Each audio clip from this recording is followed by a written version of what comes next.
Hello everyone, welcome to the very first episode of Demystifying ISO standards.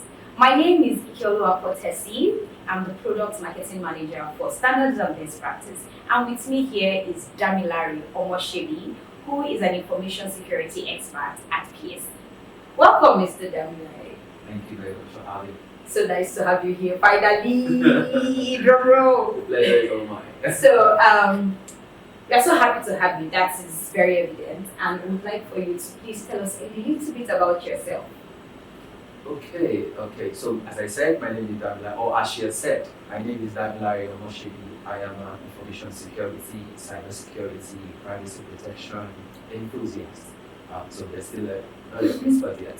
So an enthusiast. Cut across different industries we've implemented information security, the banking sector, the fintechs, oil and gas, and space. So we have vast environments that we've implemented the standard for. And we're here to talk about ISO 17001. Stay tuned. We enjoy the time. Wow, that was very interesting. This man has been everywhere. So I'm sure he has a rich wealth of knowledge to share with us. So we're going to start with our first question. Okay.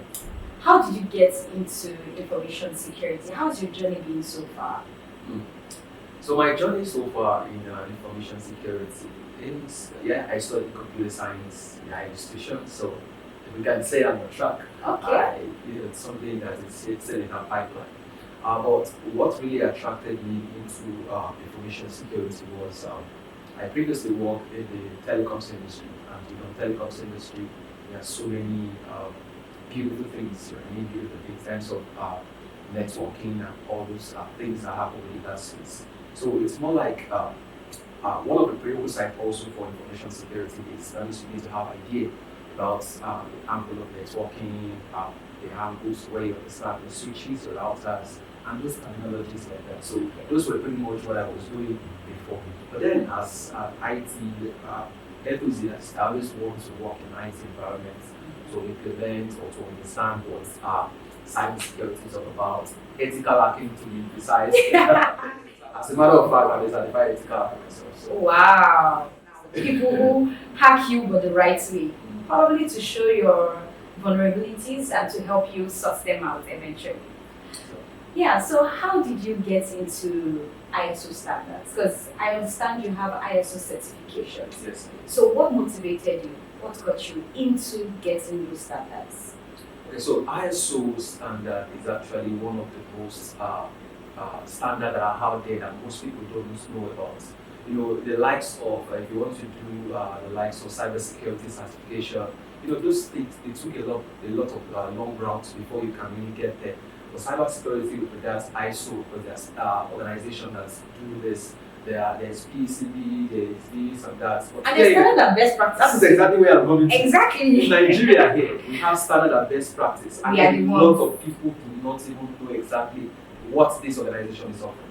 The idea behind ISO or behind information security is to make sure that within an organization, or even personally as an individual, we are information secure. That means we are information security aware. We understand exactly how information is and how the next person can handle or mishandle our information if we leak it to their, probably if those information are not protected properly. So privacy is like the utmost when it comes to your life. Very important. Interesting. So can you share us some insights into the process of becoming a certified lead implementer in your ISO standards?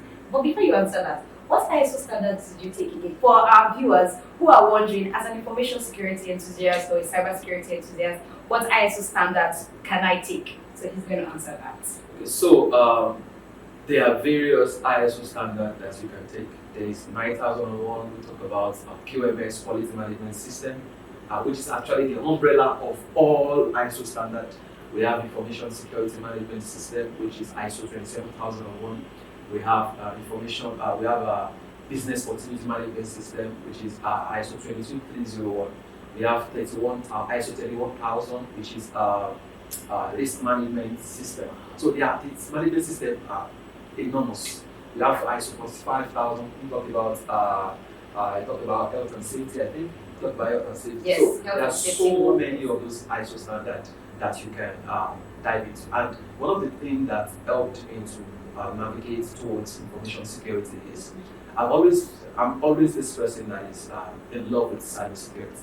I always love, I think before coming into this space, I always love the way you watch movies and you see people hacking, especially all these American movies, where you just see people pressing the computer, before you know it, they're hacking things. I always love that thing, and I think that's one of the reasons why I find myself there, and it has been fun all the way. Okay. So share us your insights now. How was the journey?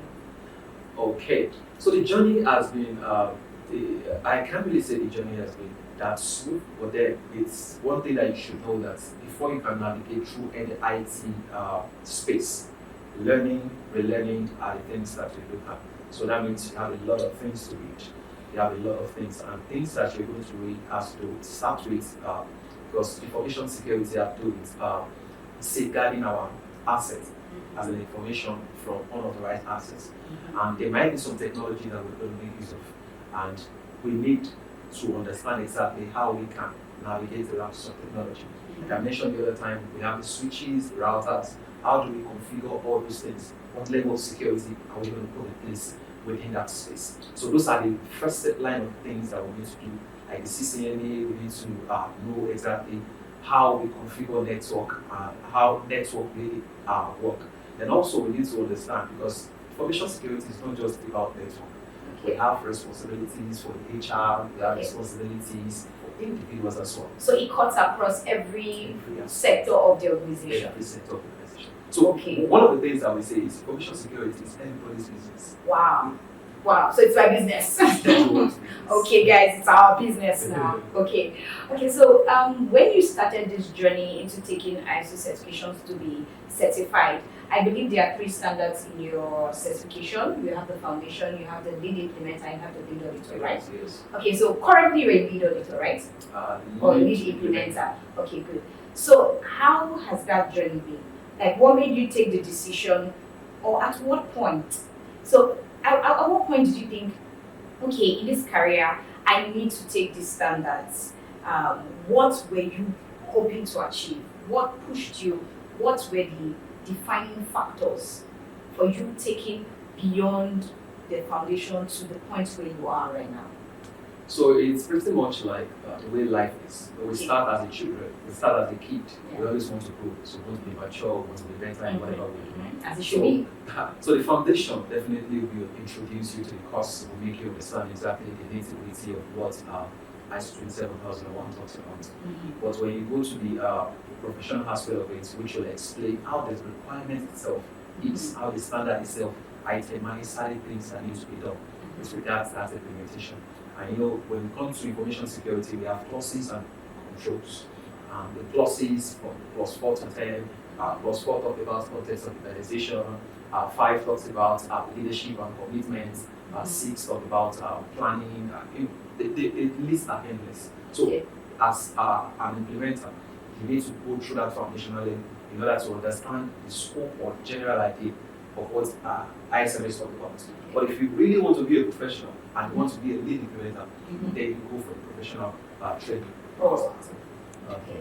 So you're trying to say that getting ISO certification is like having a GPS that is detailed that leads you to your destination. Exactly.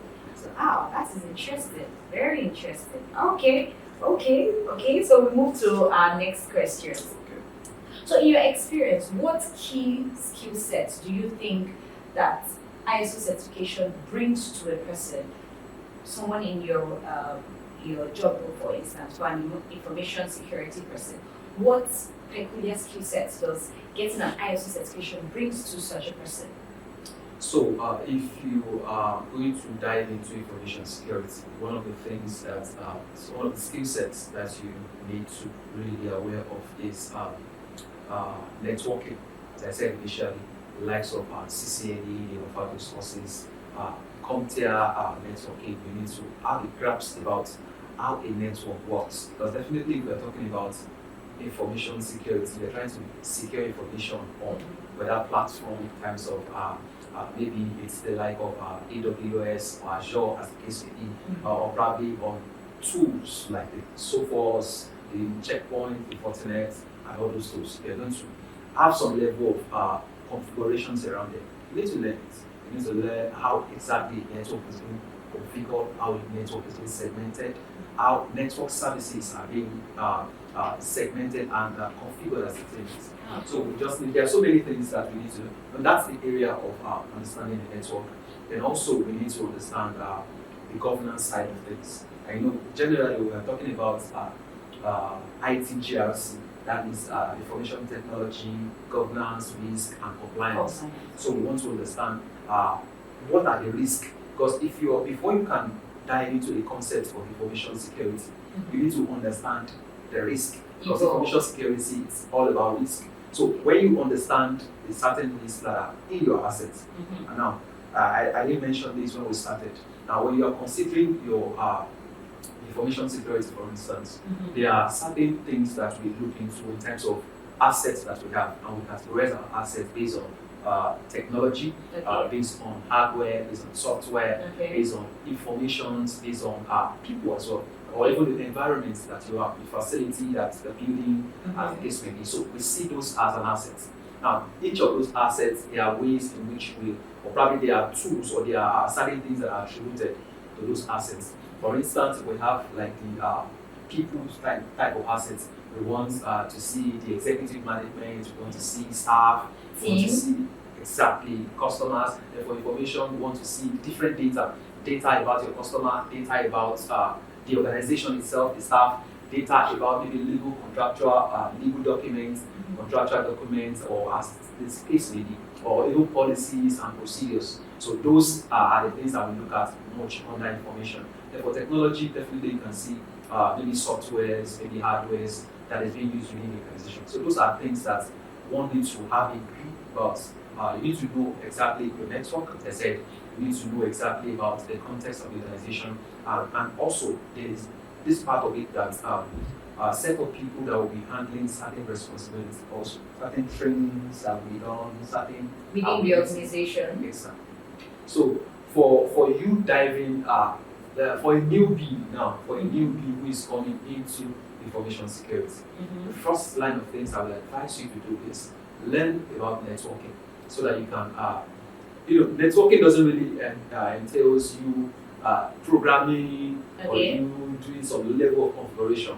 For the sake of information security, you might just do it on the surface, so that when that conversation is on, you can speak and you know exactly the trajectory to which those things are going.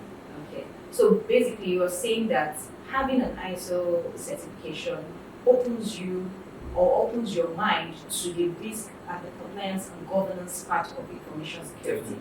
So you are saying that getting this certification helps you to understand the risk involved in handling these things, the compliance in which we are to go in handling this information technology that we have, and the governance of it.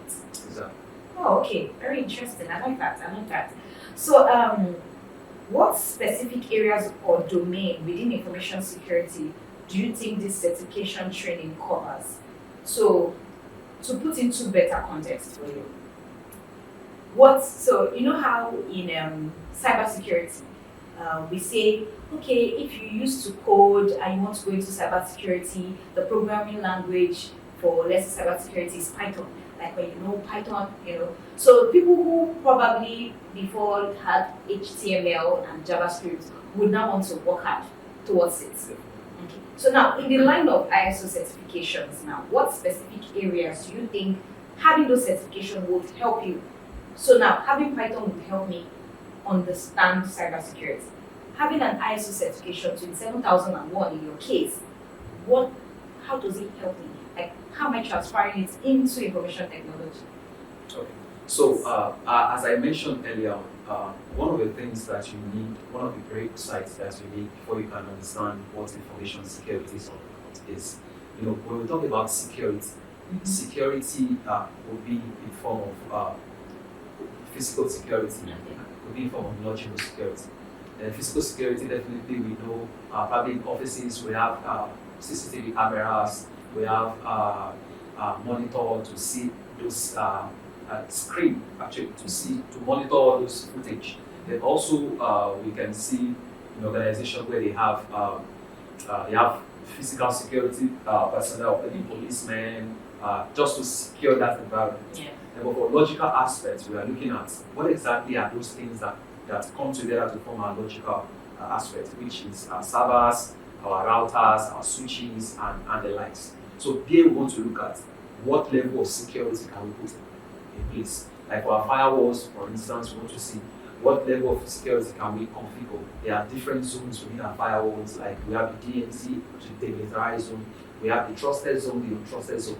Now it means that in that set of zones, what are the things that we should permit, what are the things that we should not permit? That means when we have a network that is existing, when people are trying to, for instance, if we have Facebook, for instance, now if you are logging into Facebook, now what particular resource from Facebook are you trying to pick in?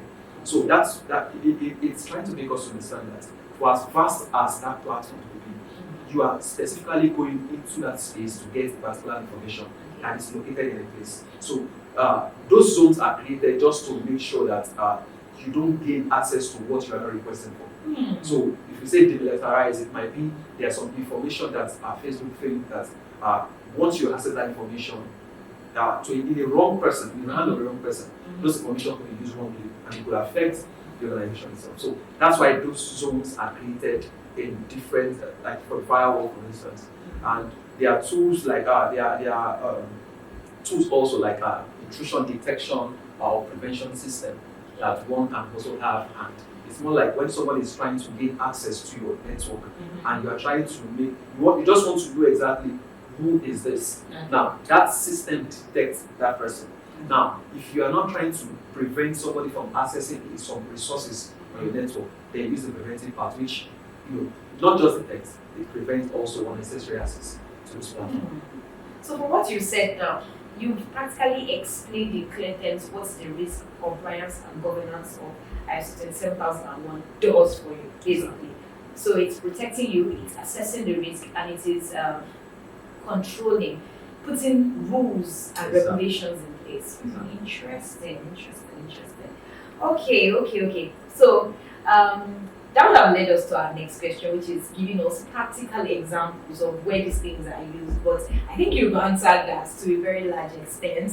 So our viewers would have an understanding of that. And if you guys do not have, you do not understand to an extent, you can write to us so that we can further post, answer your questions and give feedback on that. So we go to the next question for our time so that we don't waste so much time. As a certified lead implementer, how do you stay updated on the latest development? Because I understand that ISO is not about just getting the certification and then dusting it and say, I've gotten you, so you stay here. It's a continuous process. It is a manuscript, it is a guideline, it is a GPS. So yes. How do you stay updated? Is it that, I don't know, how? So when it comes to IT generally, as an IT practitioner or enthusiast, we don't sit on what we know, because over time, knowledge and skills evolve over time.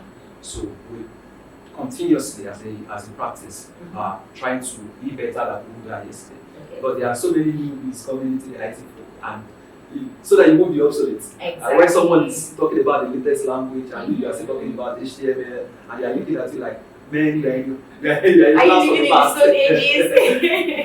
So you want it to upgrade and update, and we're actually in an environment where AI is actually everywhere. AI can replace you if you're not careful. So that means you as a person, you need to scale up. You need to make research. You need to read wide. You need to keep yourself abreast about latest threats, for instance, like there's this concept called OWASP Software.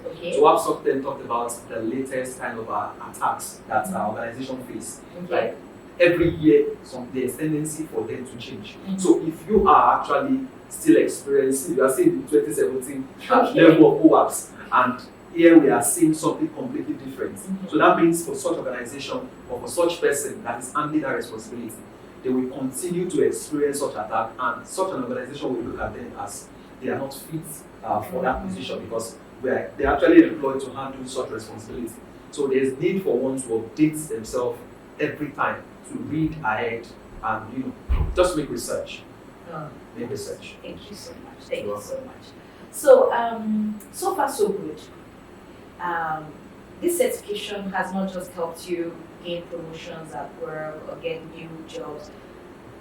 Basically, the whole idea of working and leading a team and creating outputs is communication. How has having this ISO certification helped you communicate with stakeholders, with team, with the higher ups? How has it, in general, helped you communicate the values that you bring to the team? Information security has actually scaled up my level of thinking. As a matter of fact, there are some level of information security that apply to real life.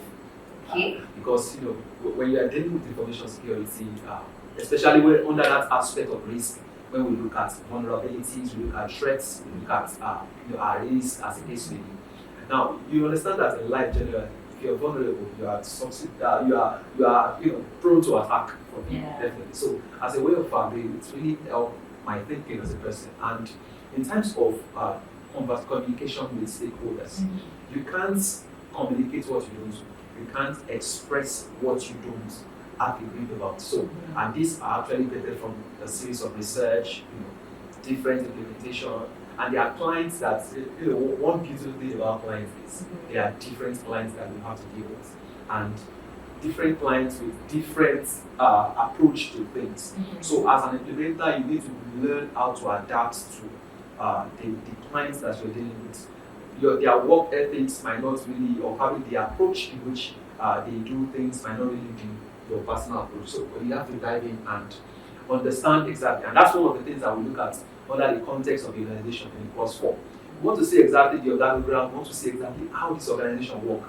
So in trying to know that, you need to make sure that you are not trying to pitch yourself, their ideology to them. So you are pitching the requirements of the standard. So that means you need to understand what the standard is saying, then find a way that you can interpret it, you can communicate it, that it suits the organization.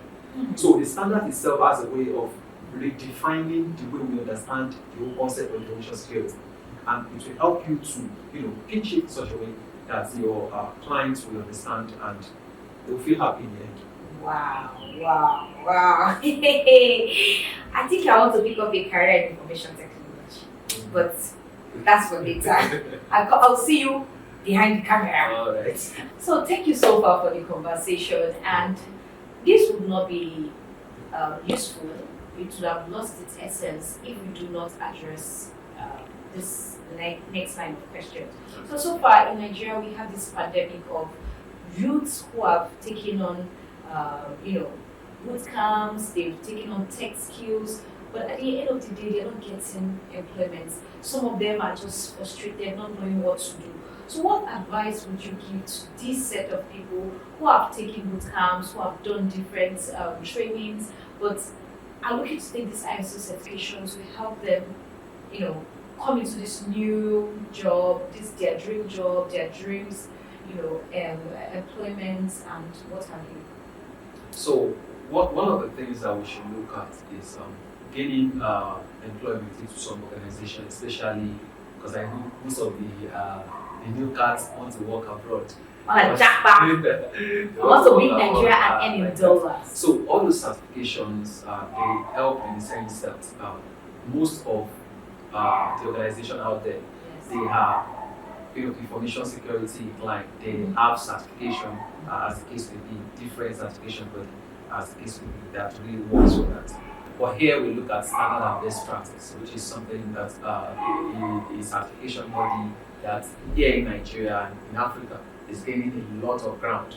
So it won't make sense for you to be left out of that conversation. So it's important that we, for new, you've written so many exams, you've applied for so many organizations, many boot camps, as the case may be. So what I will advise to such a person is, when it's a situation where your CV, curriculum vitae, is rich enough with some level of experience in terms of certification, trainings, as the case may be, there are leverages on those certifications as well. and most importantly, information security. Because if you are going to work within the IT space, at one point or the other, you are going to be requested to write an exam that has to do with information security. Why not write it now to save you the stress in the later years? Write it now, the foundational course, and also the professional level as well. So it will help. Yeah. Thank you so much. Thank you so much. So now you have told us the why. Why do we need this certification? You've told us the what the certification is about. You've told us, everything we can do with the certification, why we should do the certification. Now, I want to ask you to share resources. How? I mean, you've said these beautiful things about information security and then the ISO 27001. So how do we go about it? What resources? Where do we go? Where do we go to search for these things? How do we get it? How do we assess it? Please tell us. Yeah, so for resources, there are numerous resources out there. When we're talking about information security, information security is in alignment with cybersecurity and also privacy protection. Okay. So, and there are different standards that addresses this. There are different ISO standard for cybersecurity. There's a framework that we call NIST framework. Okay. There is CSF. There's the frameworks are a lot of them are there. So we should just try as much as possible to bring it down to the ones that is going to be easier, and the cost effectiveness is not on the higher side. Unlike, especially when we are looking at the PCB and we're looking at the TUV, Yes. where the amount for those exams are in dollars, probably $500, $700, $1,000. As the case Quite may be. expensive for So, entry level Yeah, people. so but for standard and best practice here in Nigeria, Mhm. it's affordable. Some the kind of exams that the standards are almost the same, because I've seen various questions from the different platforms. I can tell that standard and best practice is much more explainable. The scenarios are much more relatable than the ones created for the likes of PCB or for TUV, as the case may be. So you're saying the quality of the materials for the courses are quite, up there. Yes, it's quite up there. For the PCB and TUV, their material is kind of voluminous, and Complex. you are trying to read for an exam and you are seeing close to about 700 pages, 500 pages. Might be discouraged. So for standard and best practice, you always get the material, something that we can read between the lines, something you can just read at any point in time, and you get exactly the knowledge you're trying to seek. Thank you very, very, very much. We can't thank you enough for this well that you just opened and just leashed out onto us. In fact, I am considering taking a career in information security and becoming an expert myself. So Yes. thank you so much for coming on the show, coming to talk to us. And we hope viewers out there watching us about to take this decision that you're encouraged. You now know what to do. You know how to go about it. And like you said, standard and best practice. I am your person. You are my guy, I'm your guy. Both of us in this Nigeria, earning the dollar together as we beat our very fine economy. So until I see you next time on the next episode of ISO Demystified, I still remain Ikelua Potesi. And Mr. Damilare, you say? I thought you want to shake me. Okay, thank you. That was nice. I thought you wanted to say goodbye. Alright, so goodbye from here. Bye.